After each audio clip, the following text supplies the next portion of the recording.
මේ සතියන්තය නිසා හෙට උදේම ගුංගිට නැගිටින්න ඕනේ නෑ. ඉතින් ගෙදර වහලේ පොල්ලතු සිදුරු අතරින් ටිකක් රෑ වෙනකන් ගුංගි අහසේ ලස්සනට බබලන තරු දිහා බලාගෙන හිටියා. වලාකුළු ඇවිත් ඒ තරු ටික වසාගෙන යනවා. ආයෙත් එළියට එනවා.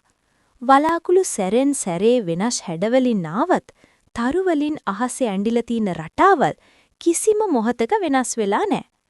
ගුංගිගේ පුංචි හිතේ ඒ තරු වලින් අහසේ ඇඳුණු රටාවල් වෙනස් වෙලා අකුරු වලට හැරෙන්න පටන් ගත්තා.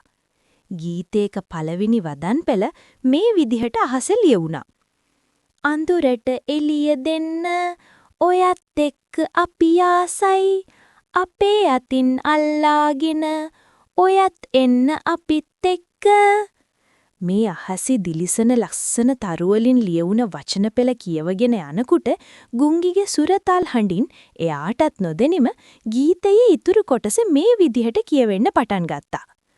රන් තරුවේ ඔබේ එළිය මගේ ලෝකෙට සතුට දෙනවා.